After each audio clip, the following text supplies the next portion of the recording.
वालेकुम दोस्तों, क्या हाल है? ठीक ठाक। Welcome to my YouTube channel Bioquest. I am your teacher professor Kaleem Soomro. Today our topic name is history of chromosomal theory.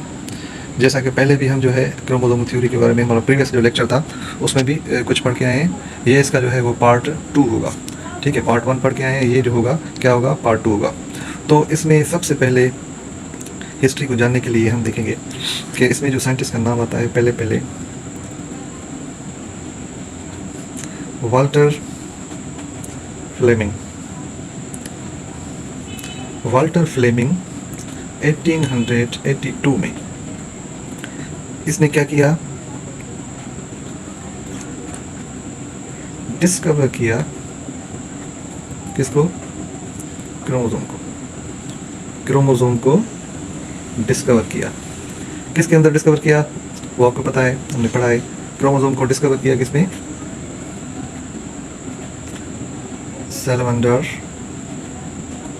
सैलमंडर के लार्वी में। उसमें उसके अंदर उसने रैपिडली डिवाइडिंग सेल्स देखे। उसके अंदर उसने देखा कि नेटवर्क लाइक स्ट्रक्चर है। फिर उसमें उन्होंने क्या किया कि एक डाई इस्तेमाल किया था, पुरकिन एनलिंग डाई। पुरकिन एनलिंग डाई जब उसने डाला तो उसके अंदर जो न्यूक्लियस वाला एरिया था उसने सबसे ज़्यादा कलर जज़ब किया। इस तरीके से फिर उसने उसका नाम रखा क्रोमोसोम।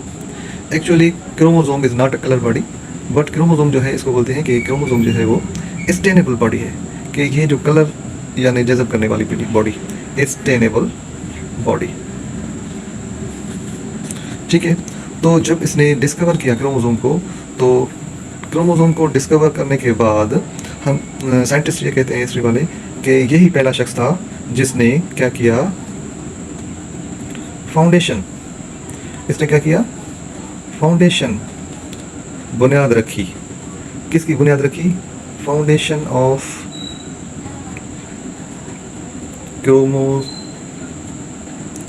Chromosomal theory.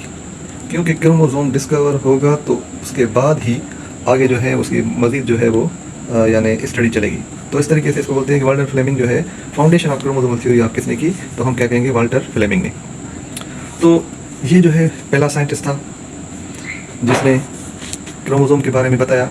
इससे पहले मैं आपको बता चुका हूँ कि वो जो ग्रेगर जॉन मेंडल थे उनको क्रोमोसोम के बारे में कोई मालूमात नहीं थी, उसको जीन के बारे में मालूमात नहीं थी।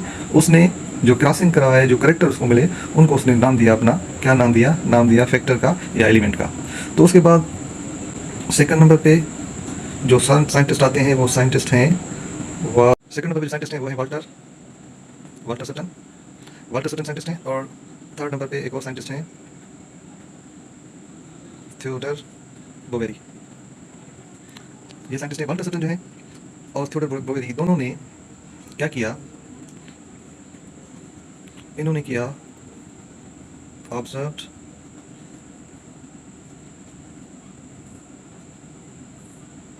Behaviour of chromosome distribution in egg and sperm. Egg और स्पर्म के अंदर क्रोमोसोम की डिस्ट्रीब्यूशन कैसे होती है, कब? During meiosis.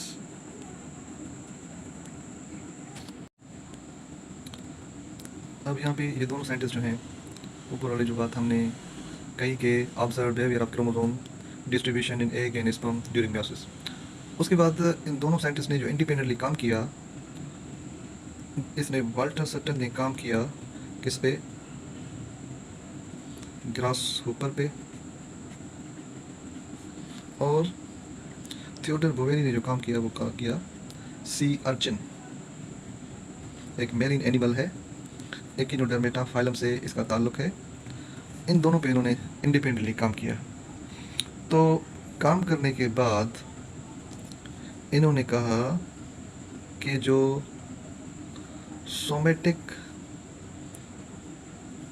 सोमेटिक सेल्स होते हैं, ठीक है, सोमेटिक सेल्स को क्या बोलते हैं हम? Body cells.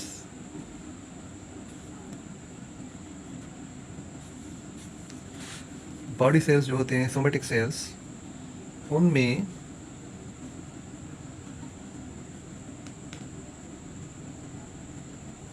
chromosomes found in pair.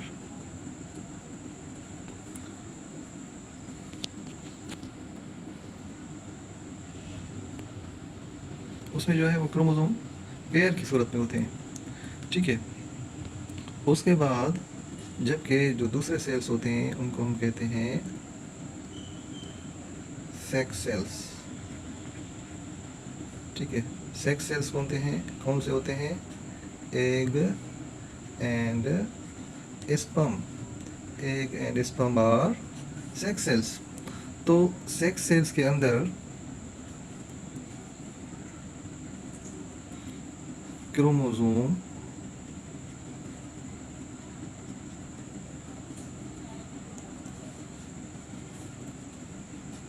found in half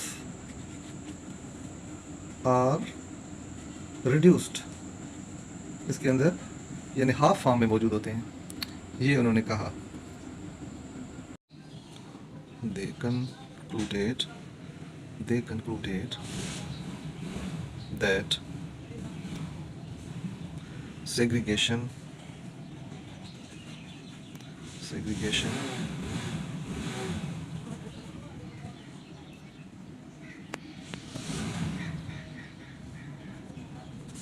pattern of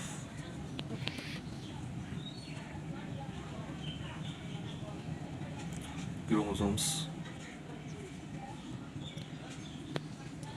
during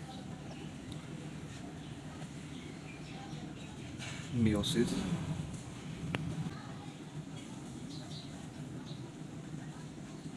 matched the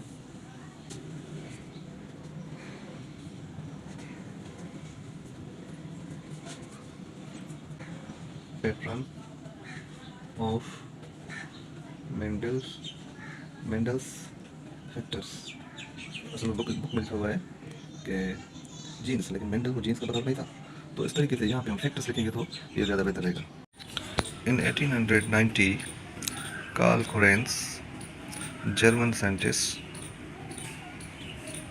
also work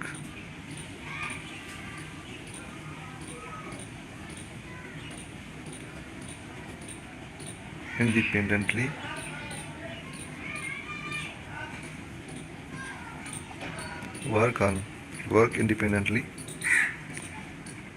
on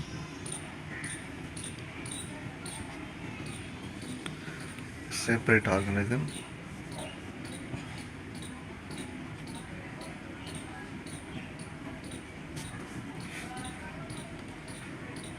and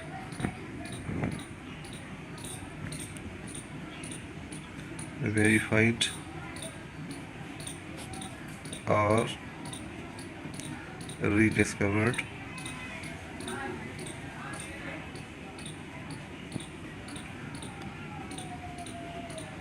Mendel's work।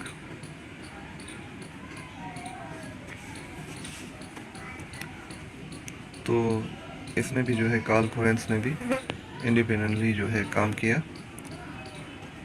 Separate organism वो कौन सा था? उसने जो है प्लांट सेलेक्ट किया। वो कौन सा प्लांट था? उसका नाम है मिराबिलिस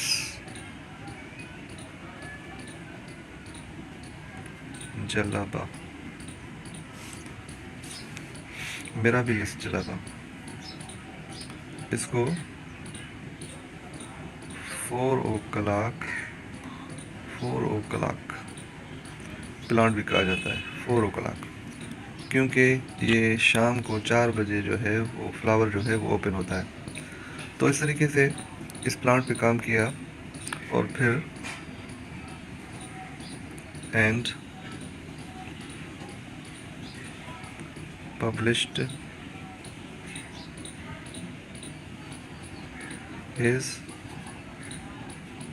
first paper on 25 जनवरी 1900 को उसने जो है वो पेपर एक जो है सबमिट किया, फाइंडिंग जो कुछ उसने जो है उसमें जो है एक्सपेरिमेंट किया। तो इस तरीके से उसने जो पेपर लिखा था उसका टाइटल क्या था? उसका टाइटल था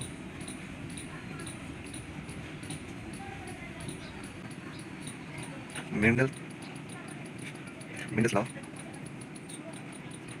concerning the behavior of progeny in racial errors। तो ये उस पेपर का जो टाइटल था। इस तरीके से कार्ल कोहेंस वो साइंटिस्ट था जिसने क्या किया, first time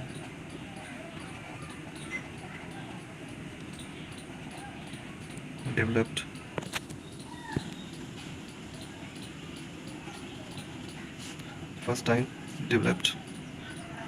relationship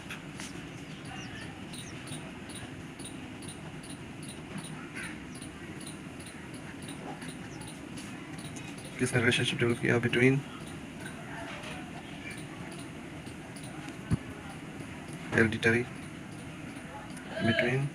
hereditary units and chromosomes। Heredity units और क्रोमोसोम्स, ठीक है। हेरिडिटी यूनिट्स को हम क्या बोलते हैं? मेंडल ने उनको फैक्टर बोला था, अभी हम क्या बोलते हैं उसको? जीन्स। तो जीन्स और क्रोमोसोम का जो ताल्लुक है उसका जो बीच में ताल्लुक है वो उसने जो है क्या किया, बताया। तो ये था आज का टॉपिक।